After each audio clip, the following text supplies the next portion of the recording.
শর্মিষ্ঠা পানাওয়ালির তো জামিন হয়ে গেল।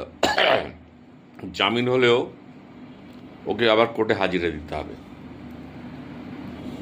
তো ওয়াজেদ খান কোথায়? ওয়াজেদ খান কোন আন্ডারগ্রাউন্ডে লুকিয়ে আছে? আদৌ ওয়েস্ট বেঙ্গলে আছে? যদি ওয়েস্ট বেঙ্গলে থাকে, আসাম পুলিশ তো 3 জনের টিম অলরেডি ওয়েস্ট বেঙ্গলে চলে এসছে। শুনছি নাকি দিল্লিতেও কেস হয়েছে, মহারাষ্ট্রে কেস হয়েছে, অনেক জায়গায় কেস হয়েছে ওর নামে। এই ওয়াজেদ খান দিনের পর দিন হিন্দু ধর্ম নিয়ে উল্টো পাল্টা কমেন্ট করে গেছে, তখন কারো নজরে পড়েনি।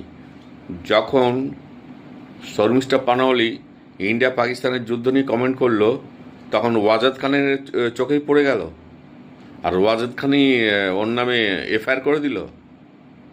তার মানে এই ওয়াজেদ খান আসলে কে? ওর আসল উদ্দেশ্য কি? ও গার্ডের নিচে বসে পাকিস্তানের কোনো এনজিওর সাথে কন্ট্যাক্ট করে কাজ করে যাচ্ছে। West Bengal police, West Bengal government কী করছিল এতদিন? আজকে ওয়াজেদ খানকে পাওয়া যাচ্ছে না।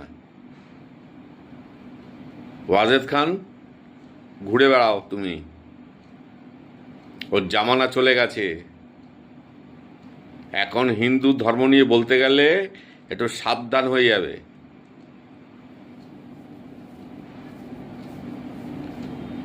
ইউপিতে ওয়াস্তিক যে এক্স মুসলিম, ও যখন কমেন্ট করে তখন তুমি কোথায় থাকো? এর আগের ভিডিওতে দেখে নে, তখন কেন কেস করিস না? যখন একটা 19 বছরের মেয়ে শর্মিষ্ঠা পানাওয়ালি বলল, তখন তোর গায়ে লেগে গেল। ক্ষমতা থাকলে ইউপির ওয়াস্তিক যে আছে, যত ইসলাম ধর্ম নিয়ে যা তা বলে, পারলে ওর নামে কেস করে দে, তবে বুঝো তোর হিম্মত। ও তো ওই মুসলিম মহল্লাতে থাকে, আর ওখানে বসে উল্টো পাল্টা ইসলাম নিয়ে কথা বলে, তখন তুই কেন কেস করিস না?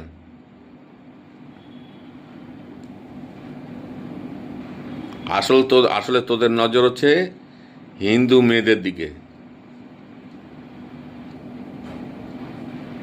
কাজে বলছি, তুই বাঁচবি না। তোকে পশ্চিমবঙ্গ পুলিশ বাঁচাতে পারে, আর কোনো স্টেটের পুলিশ বাঁচাতে পারে না। তারপর এনআইএ তোকে ধরবে। যেমন ইউটিউবার ওই কি একটা মেয়ে আছে, হরিয়ানার মেয়ে, এবার তোকে ধরা হবে, তুই পাকিস্তানের গুপ্তচর। এটা কিন্তু প্রমাণ হয়ে গেছে, আর এখন সব ধরপাকড় চলছে। কাজে ওয়াজেদ খান পারলে স্যারেন্ডার করে দে।